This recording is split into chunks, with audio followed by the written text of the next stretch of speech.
What's going on, everybody? This is Damien Jaxxyn of the Midnight Drive. With me today, I have comedian extraordinaire. You can catch her at the Space every Thursday, except the third Thursday. No, every Thursday. Every Thursday. We've been every Thursday since July. Hey, every Thursday now.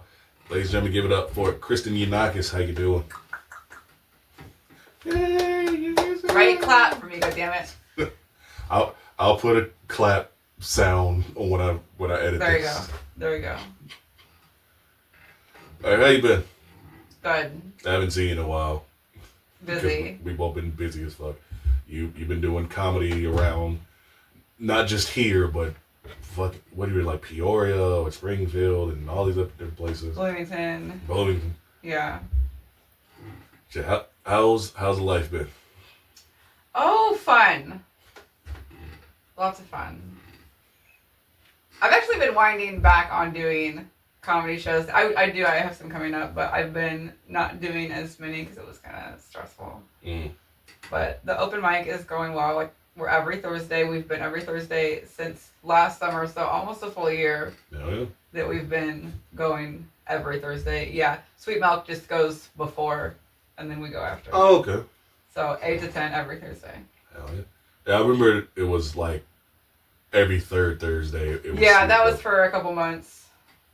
And then... they were like, yeah, let's swap this. Yeah, and then we got to be every Thursday. Hell yeah. So. Well, congratulations on that every single week. Hell yeah. So, I kind of miss it. Because that would be my one day I got to go to eat Taco Thursday at Bunny's. But it's fine. I mean, just go beforehand. No, I'm about to eat free dinner at the Space. There you go. Well, you can go for lunch. Well, you get tacos from Bunny's for lunch. And then you get the free food at the Space. Because I work and I don't eat food for lunch. I eat Greek yogurt. Anyways. So how did you get into comedy? When did I start doing comedy? Yeah, let's go. When did you start doing comedy? And then I'll ask you, and then part two of what made you want to get into comedy. Oh, God. Okay, I started doing comedy finally in July of 2021. Right after the COVID reopening, outside on the patio at Nola's in Urbana with CU Comedy. Jesse, he used to run 3 open mics a week. I would do 2 of them. I would do Nola's and Canopy Club. So I did that for 2.5 years. Tortured myself twice a week for 2.5 years. Now I have to fucking run the open mic because they don't want to anymore. Can I not cuss? You can. I just said, I was like, sorry, this is going to be on the radio. Dude, this is at midnight. Okay. FCC is asleep. Have you not listened to my show? No, I'm either drunk or asleep. That's the perfect time to listen. Like, when you drunk, turn it on. I haven't listened to the radio. I don't even know why I would listen to the radio. Jesus. Well, cheap plug. We have WEFT.org, and we also have the WEFT app. So if you want to listen to the Midnight Drive archived, you can do it on there. Cheap plug. Now you know. So when you're going to work out, you can listen to my show and get all that aggression out. Hell yeah. Didn't know that. But you were saying how you got into it. Oh, that's when I started. But how I got into it, like, when I first started doing it, the thought had been, like, implemented, like, a long time ago, like, years ago, before I had the job I have now. I worked at Steak and Shake, and we would always, like, clown on the line. And one of these guys, he was like, you were really funny. You should be a stand-up comedian. I was like, me? Because I'm never a public speaker, never anything. That's always been, like, something I'm afraid of. It took 9 years for me to get on stage from idea implemented.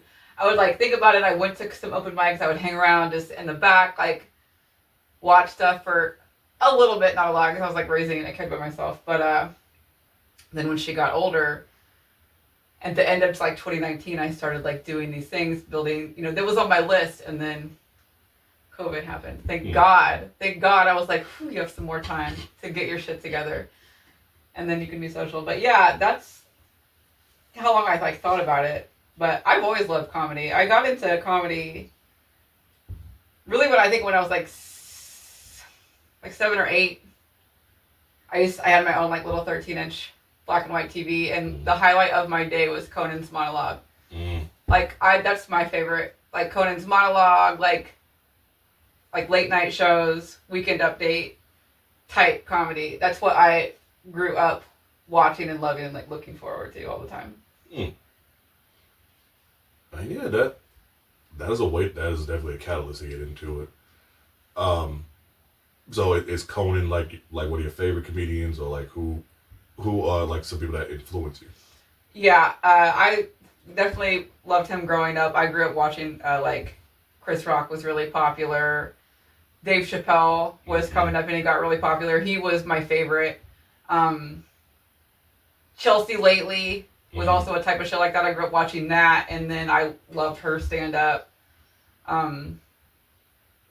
George Carlin, I was like George Carlin, one of my favorite older ones. But yeah, probably.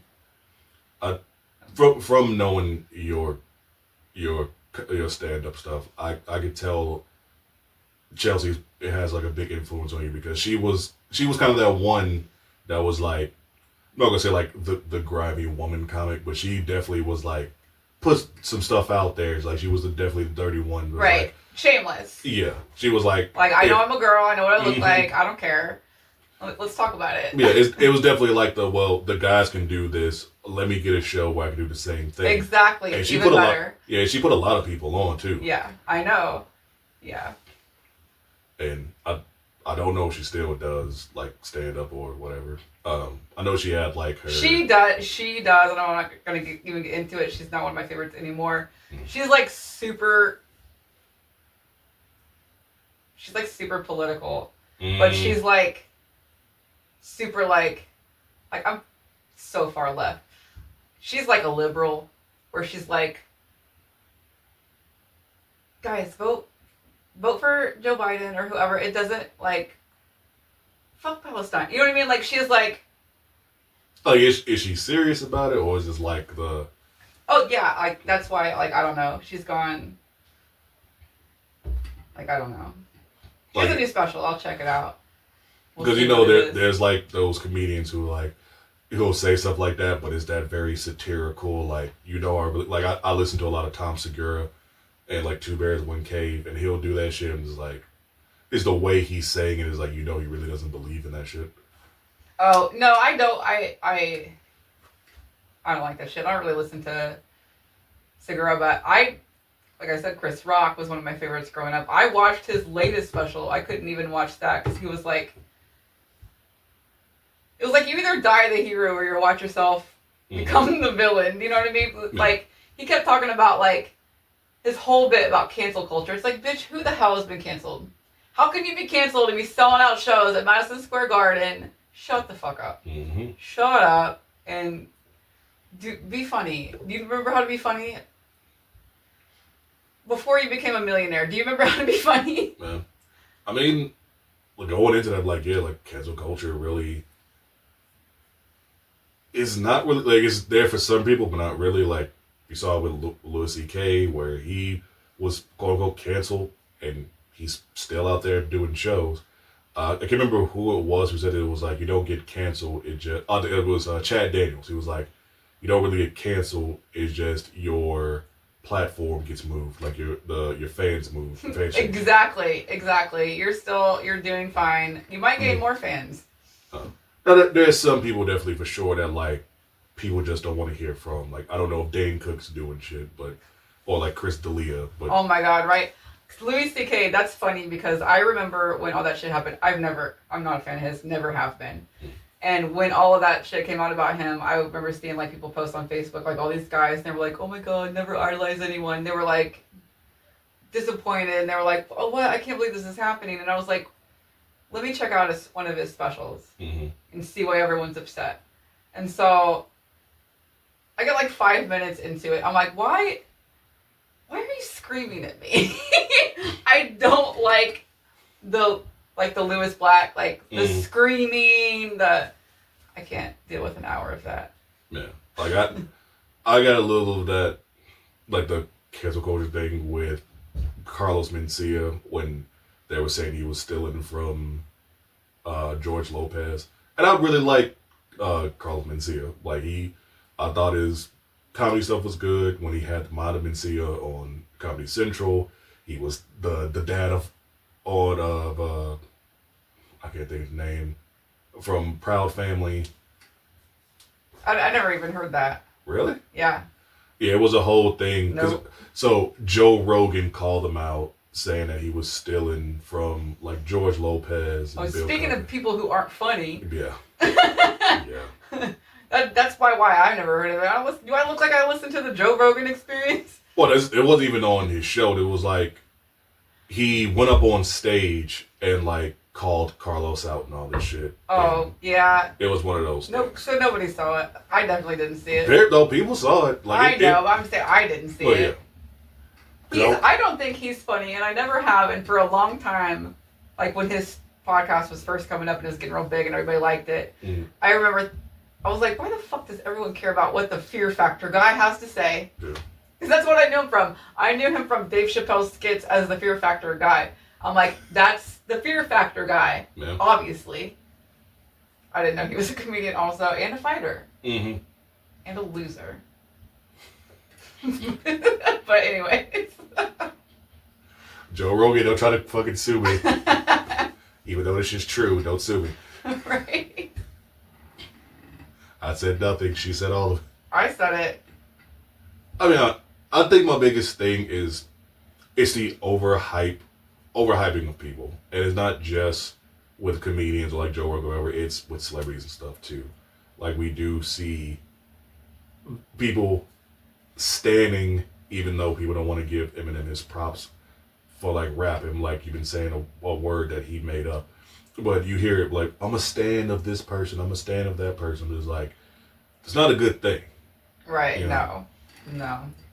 Agreed. You know, you can be a fan of somebody and like somebody's work, but if they're a shitty person, like we've been seeing it the last 5 years, you know, with R. Kelly and now the P. Diddy stuff and whatever, like, I don't like R. Kelly as a person. Am I still going to play Step in the Name of Love? Yes. I was walking around listening to Kanye today. Don't even know. Yeah. I'll say it. Like, yeah, I've had so many discussions with people who are like, I miss Kanye. I don't want Yeezy. I don't want Ye. I don't want Yeezus. I don't want whatever the fuck he's calling himself now. I want Kanye West. I want Louis Vuitton Don. Him wearing this pink polo with the backpack. The pink polo with the backpack. Mm-hmm. With the shutter shades. With the Daft Punk stuff. Oh my god! I remember I got into Kanye. I love Kanye since Twisted Kamikaze album in 2004. Because he produced a lot of the songs on there because he was still a Chicago producer at that time. And that's the year his first album came out. Stan! Just kidding. I'm not, cut that out. I didn't say that. No, it definitely... I've been a follower of the chaos since. No matter where it took him. No, I fell off after the Life of Pablo album, and I couldn't even tell you what happened after that. I think he tried to make like a gospel album or something after that, and then I listened to that. Donda was really good. What was that? Follow God. It might be crazy, but the beats are they are amazing. The Kids See Ghost project, I think I only know like 2 songs off of that. But yeah, it is that weird thing, whether it is like I said, it's comedians or musicians or whatever, where it's like. Back then, it was a different time because it was like we didn't know what was going on. Now it's just like we know way too fucking much, and it can just it's that one instant of like you go from being popular to just oh yeah we heard about you doing this so yeah you're fucking done. But going back into this because it's about you. It's about you. Yeah. I'm sorry we went on this whole tangent. This is all just going to be like extra content. This is all getting cut and going to be... Right. Cut me saying I stand Kanye. Nope, I'm staying in. So outside of like Chelsea, who like some of your other people that that kind of influenced you? Because we could kind of tie that in with what we just talked about. Like more? I thought I named them. You said Carlin, Chelsea, and stuff. Like, is anybody else that was like that? Like this person not saying you want to like be like how they were, because there's definitely people like Kevin Hart. Honestly, listen, let me tell you. I've always like loved comedy, and like I always like grew up around people like my family. They don't really understand jokes, and nobody like gets this. Like my best friend, we'd go to like stand up things. I remember going to a stand up thing, and we're all laughing, and she said nothing. Like she doesn't get jokes, and I was like, my daughter has to get jokes, and she didn't get any kind of stand up for like I could try to show her like not non-appropriate things, but like Kevin Hart was the first and only one that she thought was funny. She loved how he talked about his family and stuff like that. And I've actually read one of his books where he said that he used to play a character in Philadelphia. He was like this character. He wasn't even himself. He did all these things. And then somebody pulled him aside. They were like, you know, you need to make a material. Like, who are you? Like, tell us who you are. Mm-hmm. Like, tell us, like, about you. Like, that's what where your material should come from, is like real life. And so I do that. I don't just write bullshit. Mm-hmm. So if you ever come to a show and you hear me talk about something, it's probably true. Because I write from real life. Can confirm. I've heard some jokes, and yeah, can confirm. Yeah, I'm an idiot, and it's funny, and I'll talk about it. It's like, do you want to hear the nonsense? Yeah.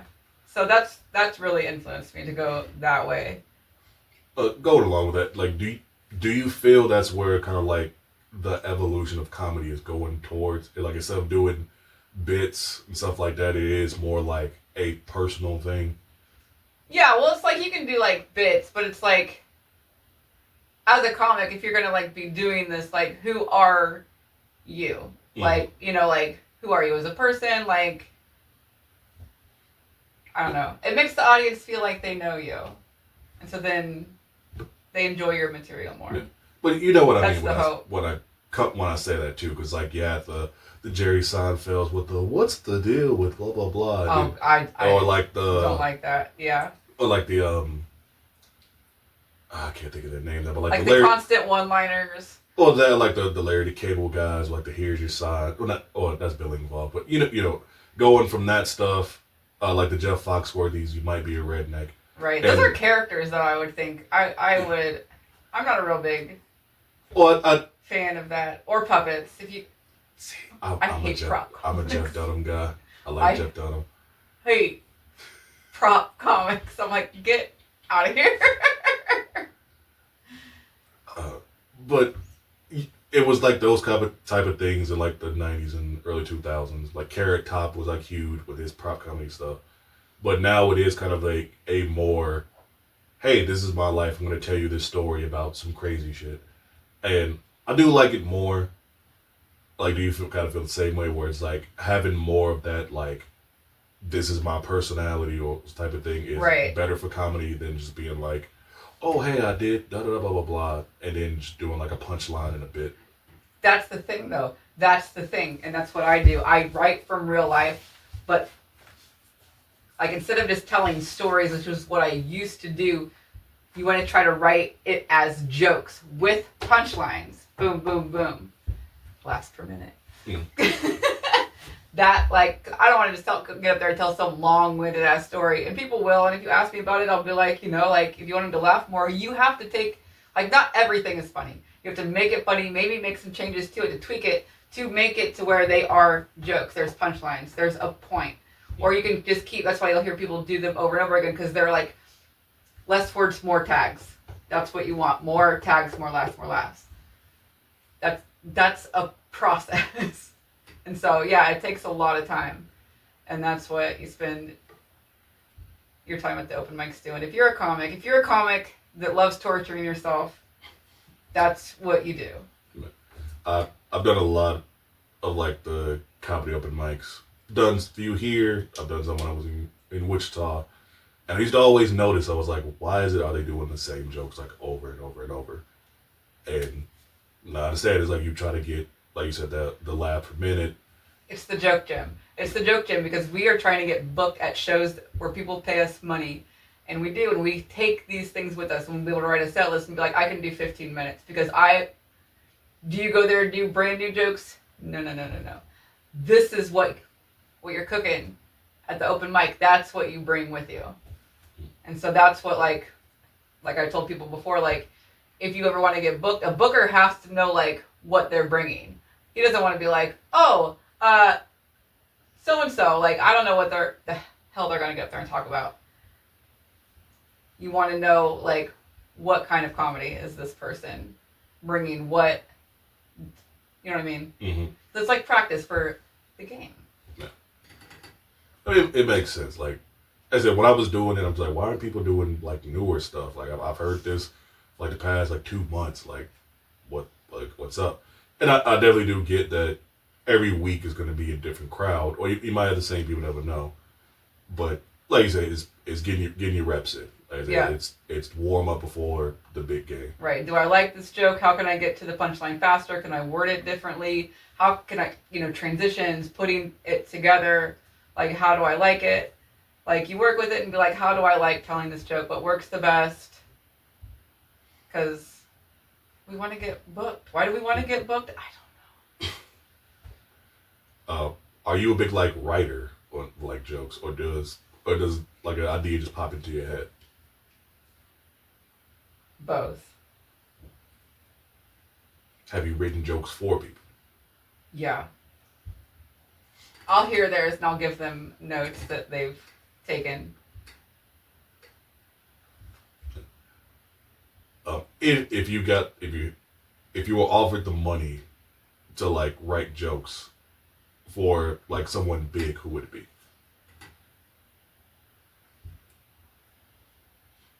Because you talked about Coden's, like, segment. You talked about the Weekend Update. Would you want to? That would be fun to write for a show like the Weekend Update or something like that. That would be a lot of fun. Like something in that same vein, or even for like a TV show. I don't know.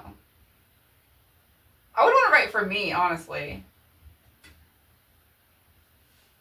But if you wanted to pay me, someone could. Anybody could. A female who's out right now that would want a female writer. Yeah. From a female POV. So Whitney Cummings, make sure you hit her up. I've never listened to Whitney Cummings. Really? Yeah. Did you ever watch Two Broke Girls? No. Because he was the, like, writer and producer for that show. Okay. No. Now a lot of, like, people will ask me that. Oh, who are your favorite comics now? Like, comics you've never heard of. Like, people that I've seen that have came through that have done, like, headline CU comedy shows, people that are touring the country in their van, like, scraping by. They're not famous people. They're the people that the famous people steal jokes off of at these little clubhouses that are actually fucking funny. Yeah. It's the ones I'm listening to, like, their podcast, and they're talking about how they can't afford this shit because they're trying to do whatever. Right, yeah. So they're scraping by, getting $150 to $250 a show. So, no, those are the people those are where my favorites are. Are you a big, like, comedy podcast person? No, I'm not a big podcast person. No podcast at all? No. Oh, wow. I don't listen to podcasts. I listen to music. I'm kind of, like, in between. Like, I have my podcast that I'll listen to, like, certain days, but then I'll just put on music. Do you listen to, like, comedy albums? I used to have this one comedy album because my friend gave it to me. She's like, I think you're gonna love this, and I did. It was Mitch Hedberg. It was amazing. Love Mitch. So she was like, there's a bit in here that reminds me of you. He's like, distinctive laugh. He's like, the only problem with having a distinctive laugh is I'll know exactly when you don't think it's funny. Are you a Spotify or Apple Music person? Spotify. Apple, nothing. I've never owned Apple anything. I had one iPhone, never again. I can't pay attention. I can't do audiobooks either. Like, if I'm, like, listening to an audiobook or, like, a podcast, I can't do other things. I have to, like, sit down and fucking pay attention, and I can't. I drive to podcasts. I'll listen to music because I disassociate. I'll leave and then I'll be like, where were we at? I don't know. But yeah, like comedy albums, like Spotify, I know they had a lot. Like I was big on like Ali Wong and Eliza Schlesinger and different stuff like that. Neil Brennan, Eric Spears. Yeah. I think I still have like a playlist of all the stuff. Like if you like listening to albums, like I think that'd be definitely a place to do. Is probably try to find like who you like and see what they have. Hell yeah! I've never even thought about that. Yeah. Possibly. Because I honestly like, especially when you're on those trips where you're just like, I don't think I'm gonna make it. Like having something that makes you laugh, it wakes you back up. That's what my fuckboy hype music's for. Yeah, but sometimes I just ain't doing it. What has been your favorite place to do comedy? The Space. I love the Space so much. They're so welcoming in there. They've just been really great to us every week. Anywhere like outside of town or like outside of the state? Are you talking about like a favorite like venue or favorite venue you've done comedy at? Oh God.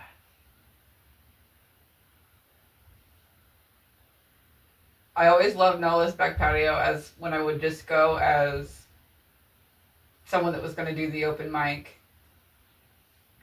Jesse hated it, and last year I was at a show there in the summer for RSS Promotions, and we moved everything. It was on one of their Tuesdays, and we moved everything out back. I realized why Jesse hated it. I was like, I heard the Carl helicopter fly over like 3 times. Like, it is a mess. Usually I was like drunk and having a good time when I'm just there to have a good time. But as somebody who has now ran mics and shows, I was like, okay, yeah, I can see why he hated this. Yeah. It kind of is a mess, but that was always my favorite. I loved performing comedy out on that back patio at Nola's. Canopy was always fun too. I love doing, there's these shows these guys do out of Bloomington. It's called Make Us Laugh. It's a ripoff of Kill Tony. And I think that that's a really, really good exercise. 60 seconds. Like, you don't bring anything new. You bring tight. You want to bring your tight jokes. Well, with Kill Tony, it's new stuff each week, but it's still just that minute. Right, and it's a bucket pull. It's like whoever gets pulled out of the bucket, like those people, like it's an open mic, but don't go up there and like waste your 60 seconds on new material. Like, you're about to get interviewed by, because they do the same thing. It's like, I never heard of the Kill Tony show until we did this show. They were like, it's just like Kill Tony. I'm like, what's that? Yeah, so with Kill Tony, like they have their regulars that they select, and then they'll pull people out of like the crowd and stuff too. So, but it is like every time you go up, it's a new minute. Because like David Lucas, who is fucking funny as hell. I know he's a little controversial for the stuff that he says, but I think dude is hilarious. I don't think I've seen him. I did watch one show of theirs. A couple of my friends have been on this show. I know that they do like legends or whatever, but not everybody. Like, they get like 3 to 5 minutes. I think it depends on the show. Because they do the same thing there. Like, they'll have like a couple comics that they had asked beforehand to do like a little set. Yeah. Whereas like the bucket pull is like. Yeah, it's like whoever that came in the crowd or whatever. But yeah, usually like they have the legends. I think are just like the people like on the panel that they'll get like a couple minutes of stand up, but in their regulars they still only get a minute because there's been like David Lucas, Cam Patterson, and other people. It is always just a minute. Sometimes they'll go over just like a little bit, whatever, but they still try to keep it at that tight minute.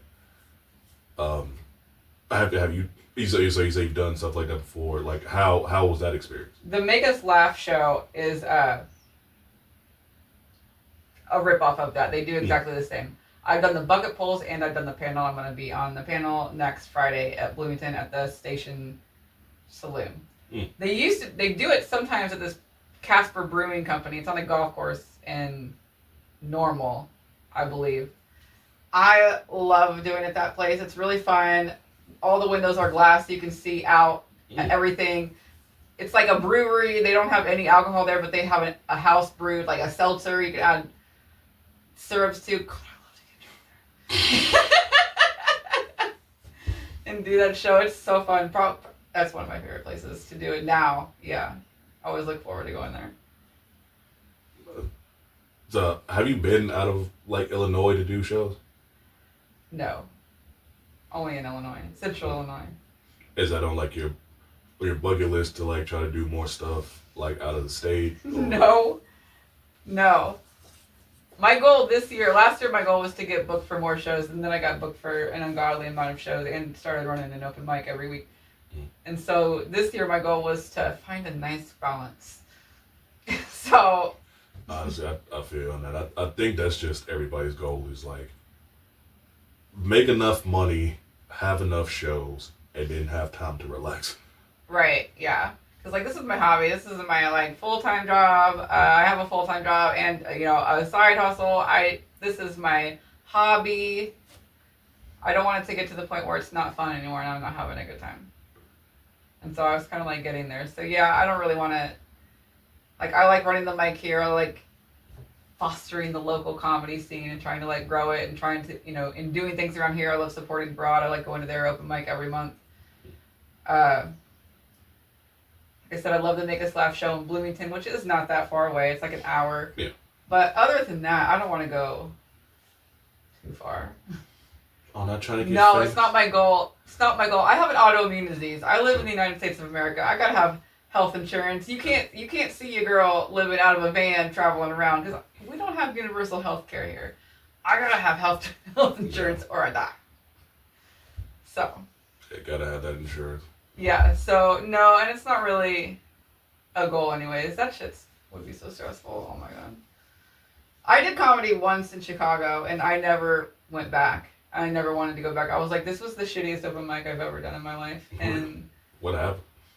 It was just shitty. They had us like in a back room at this bar, like this, like the list. Here's 1 through 40. Sign your name where you want to go until it fills up, and then you go in there when it's your turn. You get 4 minutes. This time it was like you get 4 minutes, or you get 5 if you take a shot at this cheap, like whiskey that we have here or whatever it was. So I did. But then you're doing your set and nobody's in there. Everybody's outside, like writing, smoking, or when they're done, they leave to go to another mic. No one is in there. So it's not even like a crowd. It's just no. There's no crowd. There's a couple comedians in there who are about ready to go after you. Yeah, that's horrible. It was horrible, and they were so weird there. I was like talking to them, like they're weird, different. It's definitely more like dog eat dog. They're hustling. They're like, for here, a lot of us we're a tight knit community. We are all, we all like each other. Like, we're not all, you know what I mean. We all stay and support. We don't have another open mic to go to. Yeah. Everybody stays. Everybody supports for the most part when they can. But no, it was just a lot more people trying to make it there, I guess. You'd say more people. I'm just doing this for fun, man. Yeah, that's just weird that a club wouldn't be like putting it out there for people to come out and like see comedy, especially in Chicago, like it's a big area. Yeah, this was a bar. I mean, even for a bar, like promote it to something. Right. Like usually, like for me, like the space does help me promote, but I know that Jesse of CU, he would do all of his own promotion. A lot of bar, like he runs the comedy. It's like his job. Like the person running comedy, there's a lot of places like this. It's like the person running comedy, it is their job to promote it. So whoever would be in charge of the mic, because they're not a part of the bar, they're just doing it at the bar. It would kind of be their responsibility to promote it. It works best if it's a joint effort. But a lot of times, from what I've heard, not everybody is as great as the space that helps the artist promote things. The space does, because they are great at promoting, everybody that does shows there. So yeah, there are some places where you basically got to do stuff on your own. Yeah, I've experienced that myself. Not saying no names, but it is definitely a thing of where if you're an entrepreneur or trying to have a show, you got to put it out there yourself because the venue just like they even if they make a flyer, they don't even do anything. It's just like, hey, we put your name on something and we have it in the window, but that's about it. But right, yeah, didn't put it on our social media. Mm-hmm. Mentioned it to no one. We didn't even tell you about this flyer. But yeah. Or they told you about it, and they might put it on like once a month or something like that, like here and there. But all the other events they got going on, oh for sure they putting that up every goddamn week. So I definitely get that. It's um going into that. What has kind of been the worst part of like doing, like being in like the comedy scene or just doing like having this as your hobby? I know you talked about being a mother. Um, is it kind of like has being away from your daughter kind of been no? She's a teenager, so all the time I get Well, away from her is for the best. well, that's because you get to talk about her. Right, she doesn't mind. She doesn't mind. I write jokes about her all the time. I just wrote a new one. I can't wait to do it tomorrow. About her, I told. I was at Walmart and this came to me. I was like shopping. I was like it popped into my head. And I was like, I'm gonna tell her. I always ask her permission, and so I told her. She died. She's like, I love it. I love it. I'm like, I'm good. I'm glad that you do. She's a big source of my inspiration. Oh yeah, because I guess it would be different if it was like she was younger and you had to do Right? It. No. She's a teenager. She's at work right now. She's got her own life. She's my roommate that doesn't clean up or pay bills. Jesus. But yeah, like what's kind of been like the lows of like getting into it? Oh, the drawbacks of it I drink a lot more now. Maybe gain some weight. Kind of more depressed. Maybe it's all connected. I don't know, but that's what happens when you get paid in drinks or you're doing shows all the time at bars. You want to have fun with your friends, but that's been my downfall about it. But yeah. I know from my side of things with like the music, they always say like, when promoting stuff or when you have things, you always, the first thing you do is tell your friends to try to come out, and then it's always oh, I don't know if I can go or stuff like that. Like, have you experienced that with like family and friends where, you try to get them involved and it's just like, they kind of like ease back on it, or have you seen it where like you get more like, I don't want to say strangers, but people who just knew about the show outside of you, just like they showed up and they're more your supporters. Like, have you Yeah, I mean, I don't expect like people to come out to the mic every week. I know it's a lot. I do have some people that will come out when they can, which I appreciate. I'm not, from this area, so when people that I know from before would come, they would have to travel, which I always appreciate it when they do. I don't expect it. Most of my friends here are in the comedy scene. Whether they come, we don't always have room for you on the list, because if all of them came every week, I wouldn't be able to put all of them on stage. Like, but extend that time to 11. Right? No, we're doing that for my birthday. For a party, that list is invite only. But anyways, we do have people like, crowd numbers are usually different, but we have a lot of people that come out every week, our ride or dies, that love comedy. We became friends with them because they're always there. They're a lot of fun. I met a lot of great people that way. So. Yeah, every week I've been seeing the pictures. It's always a packed out crowd. Yeah. Everybody on stage. You had what? 16 people. I cut them off at 15. It's gotten out of control before. I've had as many as 19 up there. Yeah, we'll have anywhere between 12 and 16 every week. It just depends on how many people drop off, how many times did I miscount and I told everybody yes. Are people walking in? We'll see. It's always different, so it's always a good time though. Hell yeah. I mean, I've been there a few times, and I've always enjoyed myself. It's always a laugh, especially whenever Sammy shows up. Right? Hell yeah. Always. Yeah. Shout out to Sammy. Sandy. Sandy. Yeah. I knew who you were talking about. Yeah. One of our amazing regulars. That lady is funny. She is crazy, but she is funny. We have a lot of good local comedians. Oh, for sure. Sandy's my 40th birthday. It's going to be May 15th. It's a Thursday. That's my literal 40th birthday. We're having an invite only, so it's going to be like a showcase of my favorite comics. Sandy's going to be there. Also, Rich Castle. Jesse's going to be there. He's going to be performing. I asked him to host, so I could just sit there and do nothing. He said no, but he will perform. Which is, I'm glad though, because now I get to, I do want to host my birthday show, of course. But, that's going to be a good time. Are you inviting me? You can come, but you're not invited to do comedy. I can't even fit all my favorites. I haven't even seen you do comedy, but like, I will show up 3 times. I'm going to show up for your birthday. I don't care about getting on stage. You know, I'll show up and just wish you happy birthday. You better. Everybody better come. It's going to be packed. We're going to have so much fun. So. Is that on a Thursday? It's on a Thursday. Yeah. And we're going to be open late. I asked them if they stay open late. The open mic is going to go longer than 2 hours. I'm going to try, but within we'll stay and drink and give the space some business for a little bit afterwards. You better start at like 6 and then end it at like 11. No, we're starting at 8. Start time is going to be normal. Then we're going to go to 11. And then probably go somewhere else. But yeah, that's going to be a fun show. We're going to have some amazing comics. I have some comics coming from the central Illinois area. They're not going to just be from here, but they're going to be, you know, amateur comics from all over central Illinois. We have an amazing comedy scene. I would just make a show out of it. Be like, yo, it's my birthday, but also it's a huge comedy show. Shit, sell some tickets. We're not selling tickets. I don't sell tickets. I'm not a ticket seller. I don't want to be. I'm also not going to invite everybody I know and then make them pay money. No.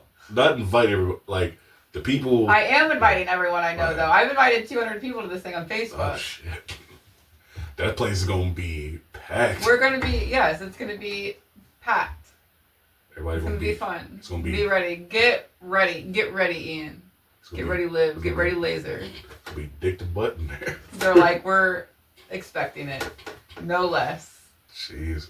Like, the space isn't that big of a place. It's so not. It's not. It's gonna be so crazy. I can't wait. They'll have motherfuckers outside. I can't wait. I better get my table. I don't give a shit. It's my birthday. They're like, yeah, we got to sit 50 people at this table. So, sorry. Right, standing room only. I mean, sometimes it'd be like that. So. No, they're gonna have to move all the tables out and just be like, there you go. They got to keep like the side tables by the windows. Right. But then you had me DJ. We're not gonna have a DJ. I'm kidding. But I would definitely be there for your birthday. Just come celebrate and have fun. Oh yeah. I've been wanting to come out more to comedy open mic. It's just life be lifing. Right. Yeah. Well. But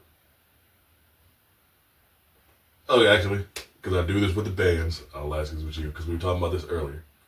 Whether you're here, whether it's when you're back home or when you do travel, where's your favorite place to get food? What? Say it again. Whether you are here in town, you are back home, but say you're not originally from here, whether you're back in your hometown, or whether you're traveling for a gig, where's your favorite place to get food? Well, like I said earlier, I don't really eat at chains. I try to eat at like small places in town. The Space, of course, love their food. Baldorado's.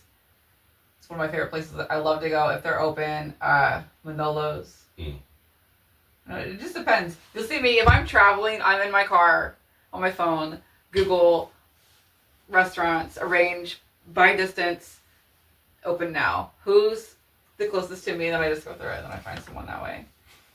Well, like, from you traveling, you haven't found any, like, secret place, like a Diamond and Rough, or like I said, that one spot that you like going to, like outside of town. Well, okay. My favorite Chicago pizza is this place called Roots. It's actually Quad City style pizza because I hate Chicago style pizza. That's one of my favorite pizzas. It's amazing. If you are in Chicago and you have a million other options, you should go there. I don't know. This question always stumps everybody because it's like, Casey's. What am I? I'm on the road. I'm hungry. Where's the Casey's Pizza Rotator? I go to Casey's. Out of all the places, Casey's.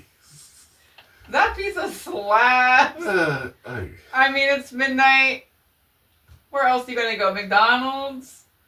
I'd rather eat that pizza. They do have good pizza, but it's just, I think it'll be like, oh, it's this place in such and such Illinois that I get. I don't know if you like sushi or like I went there one time and they were doing this special or blah blah blah. No, I don't have no cool story like that. Sorry.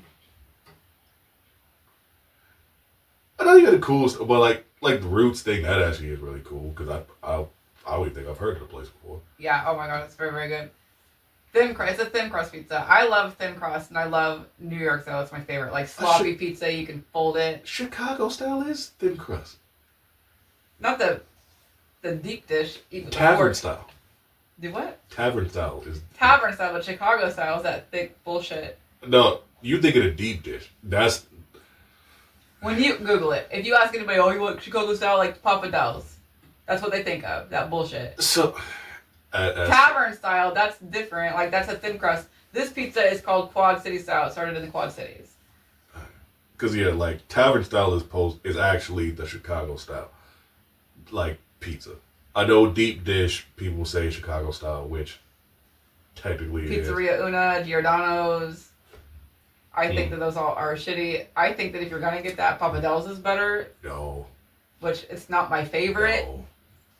And no hate to Papa Del's, but no. I don't like to eat my pizza with a fork. I like deep dish pizza. Like I know people are like, oh, that's tourist pizza. I'm like, I grew up in Chicago. I love fucking deep dish, and I love tavern style. I grew up on Beggars. Beggars is some of the best fucking pizza ever. And I get the tavern style, the thin crust, and I get a deep dish. It does it cost fucking $40 for that deep dish? Yes. Does it take them an hour to make that shit? Yes. But guess what? That shit is always fresh, and it is fucking great. And I'll eat that shit with a fork and knife, or I'll just eat it with my hand. Yeah, I like to fold it up and eat it like a taco, though. That's why I like Manolos. So you like more the New York style than anything? Yeah. Oh yeah, that's my favorite. I've been getting at Domino's a lot with the New York style, but Papa John's New York style is where it's at. Papa John's is my favorite. No. Trash pizza. Yeah, that is trash pizza. Well, they're both comparable. Fast food pizza. Domino's is alright. I like Papa John's Domino's better. is so much better. Different people. Yeah. But yeah. Oh, the Papa John's, man. You talk about controversial people, fucking Papa John's. Right. They got rid of him. They got rid of him. Yeah, now with Shaq and DJ Khaled and John Leguizamo. You should try that Shaq-a-roni pizza. Nah. See, I'm not a pepperoni person. See, that's where my Chicago comes in, because I'm not a pepperoni person. I'm sausage. I'm a just cheese girl. But I'll eat pepperoni. I like pepperoni. I hate sausage. I like sausage. Spotted goat is my favorite pizza ever. That's that Manolo's. From Manolo's. That one is amazing. I'm like, oh my god. Give me sausage. Or bacon. I love that bacon. I'll get bacon too. If it's real bacon. I don't want no Canadian bacon. Yeah. Ham. No, bacon. I want real bacon. Yeah. No, give me sausage. Give me bacon. And yes, I am that person. I don't give a fuck. I do pineapple on pizza. Yeah, I like pineapple on pizza too. With ham, even. I prefer it if it's with an olive oil sauce instead of the tomato. I don't do it with ham. I do it with bacon. I'll do bacon and pineapple. Or I'll do sausage, bacon, and pineapple. I haven't had bacon and ham. I would like it though. But an olive oil sauce, it would be better than Like, I'll eat it with the tomato sauce, but it's not my favorite tomato and pineapple. Yeah, you're getting old, so that acidity. I'll eat it. I just don't like them together. I'll eat both. I'm getting old. Go fuck yourself. I'm getting old too. Go fuck yourself. Don't insult me on your show. Oh, you just don't like. You don't like that. I just said I like both of them. No, trust me. I feel that acidity shit too. Like, trust me, to fucking tomato and pineapple. Trust me, I be waking up and that shit is just in my chest. It's heartburn. My autoimmune disease is Crohn's disease, which is an autoimmune disease of your digestional tract, which can affect anywhere between your mouth and anus. And I have had reflux issues throughout the years. Years ago, I couldn't eat anything. I said I would wake up throwing up in the middle of the night. Acid. So I was like on a strict diet for like a long time. I need to get back to that because that's when I was like skinny bitch. I've been drinking and eating pizza with my friends at comedy shows, getting fucking fat. I mean, man, that's the life. You gotta live. Fuck it. Right. I ain't trying to be skinny and fucking calorie counting. I'm like, I'm gonna just be fat. I'm trying to find a nice balance. Yeah. Can I get a 6-pack ab while also eating pizza? I used to almost have abs. You can still kind of see some of my cuts, but I'm getting way too thick. Trying to find a nice balance. That's what it's about. For me, I'm either like feast or famine. We're in feast right now. Trying to kick off the famine mode. I think honestly, once it starts warming up and I think that's when it'll start happening because we won't want to eat as heavy. It's like, I'll have this salad and this tuna and this whatever and blah, blah, blah. Oh, that's what I thought last summer, but like I told you about that alcohol thing, drunk Kristen likes to eat. A lot. She's like, you know what would save my life right now?